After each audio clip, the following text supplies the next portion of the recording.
Good day, Professor Emmy Grace Patambang. In this video, we will discuss risk management. By the way, my name is Ezra, and to introduce our topic, let's talk about why this is important, especially in the mice industry. Risk is something we encounter everywhere. Sa school, sa work, and even in our personal lives.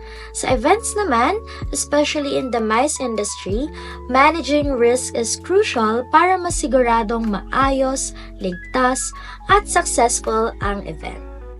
Events can face all sorts of challenges like logistic issues, technical problems, health emergencies, or even bad weather. Kaya dapat alam ng organizers how to identify, to analyze, and to handle the risk to avoid these complications. The goal here is to be prepared and proactive. With a solid risk management plan, organizers can reduce the chances of problems, protect the participants' safety, and ensure the event runs smoothly. This involves anticipating potential risk, creating contingency plans, and making sure the right tools and team are in place. With this kind of planning, events can stay on track and meet their goals despite any challenges. Good day everyone, my name is Rafael D. Gacillos and I will share to you what is risk. Risk refers to the possibility of an event or conditions occurring that may have negative impact on objectives, operations, systems, and processes. Risks are unexpected events or uncertainties that may happen or occur during an event. Risk can also bring something undesirable or harm to an individual, organizations, or systems. Risk can be both man-made or natural disasters and accidents, such as fire, earthquake, bomb threat, and other acts of terrorism. Next is Reimalyn Olarte to discuss what is risk management. Risk management is the systematic process of identifying, assessing, and mitigating risks that could disrupt an event's success. It involves recognizing potential issues, logistical challenges, technical failures, budget constraints, health emergencies, or adverse weather, and analyzing their likelihood and impact. Risk management is the process of foreseeing, preventing, or minimizing potential costs, losses, or problems for the event, organizations, partners, and attendees, and also is the act of reducing or eliminating risk associated with involvement in any event. Example, a music concert is scheduled outdoor during the rainy season. To manage the risk of the rain, organizers set up waterproof tents or monitoring weather forecast and prepare an indoor backup venue. When the rain starts on the event day, they quickly ship to the indoor venue, ensuring that the concert continues without disruption. Another example is the university sport tournament is planned, but there's a risk of injuries to participants. Organizers mitigate this by having medical staff and ambulance on site, ensuring the proper equipment is used, and conducting safety briefing for players. During the event, when a player sprains their ankle, they receive immediate treatment, preventing further harm and minimizing disruption to the event. The main goal is to minimize disruption and ensuring the smooth and successful execution of event. In meetings, issues like poor internet connections can be solved by testing system and having an IT support. Next is conferences. Low attendance can be avoided by advertising early and making the event interesting. And in exhibit, items getting lost or damaged can be prevented with proper security and handling it carefully. And last is during events. Weather problems like rain can be managed by an option like indoor spaces. The steps to create risk management program. It is important to have steps for creating a program that outlines how the team will handle a certain issue and how to avoid event complications while on site. Here are the 6 steps for creating a risk management program.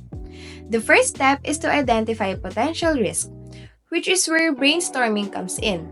The team should be aware of all the various mistakes that could occur throughout the event to quickly determine the best course of actions for any issues or risks that may arise. The second step is to prioritize the risk. After identifying the risk, the team should know which are the most significant and which are the least important risks in order to determine which should be prioritized first or given more time to handle.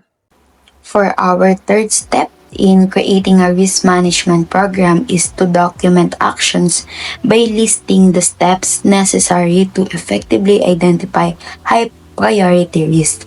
Our fourth step, we need to obtain approval by presenting the plan and making adjustments based on the comments and suggestions from the stakeholders. Once the plan is thoroughly reviewed and approved, for our fifth step is the proper training should be provided to the team to ensure effective implementation of the plan and the assignment of roles. And lastly, for our sixth step, in order to effectively manage risk, it is essential to regularly update and review the risk management plan. This will enable the team to adapt to any new risks that may arise in the future. And for additionally, consistent retraining for the team is crucial for the success of the risk management efforts. I'm Ronilaine Leonardo and I will be discussing the risk mitigation. Risk mitigation ay isang process ng mga possible risk and pag-evaluate sa paggawa ng plano para mabawasan o maalis ang mga negative effects sa isang event. We have 3 strategies for risk mitigation. First is risk avoidance. This is to eliminate the risk. For example, if alam nyo naman na papatak ng rainy season yung event nyo, mas pipiliin nyo na lang na mag-indoor venues kaysa mag-outdoor venues para maiwasan natin ang mga weather-related disruptions. Next is risk sharing. Ililipat natin yung responsibility sa third party. For example, kukuha kayo ng event insurance just to cover some of the damages or any concerns sa inyong event. And last, risk acceptance, acknowledging and managing the risk. For example, may international conference kayo sa company nyo and itinuloy nyo pa rin kahit na may mga minor risk na possible nga na magkaroon ng flight delays. So why risk mitigation is very important? Nakakatulong ito sa pagiging successful ng mga plano at sa mga project para sa isang event. And ang risk ay nagbabago ito over the time. Kaya kailangan nating i-monitor at i-review palagi. And it's really important rin na makipag-collaboration tayo sa mga ating stakeholders para masigurado natin na lahat ng perspective natin ay maayos.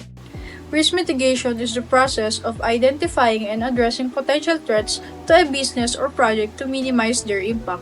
As part of a broader risk management strategy, it involves creating plans to control or eliminate risk, enabling businesses to move forward confidently with their task. Risk mitigation is an ongoing process that requires constant monitoring and adaptation, while risks are inevitable in business. Effective strategies can help minimize them and reduce their impact. By staying vigilant and prepared for new risks, businesses can navigate uncertainty, protect their teams, and keep moving forward. For conclusion, by prioritizing risk management, future events can adapt to emerging challenges, ensuring long-term success. Risk is an inevitable part of life, especially in the dynamic MICE industry, where events face a range of potential threats from logistical challenges to unforeseen emergencies. Effective risk management equips event organizers with the skills to identify, analyze, and address these uncertainties, safeguarding both the participants' well-being and the event's financial viability. A comprehensive risk management plan is essential for successful event planning involving proactive strategies such as contingency planning, insurance, and capable team. By applying risk mitigation strategies, avoidance reduction, transfer or acceptance, and fostering risk awareness, event planners can minimize disruptions, ensure a positive experience, continuous monitoring and collaboration with stakeholders, enhance resilience and decision making. Addressing risk helps businesses manage challenges effectively, ensuring sustainable success in a dynamic environment. For the quiz, true or false questions. Write T if the statement is true and F if false.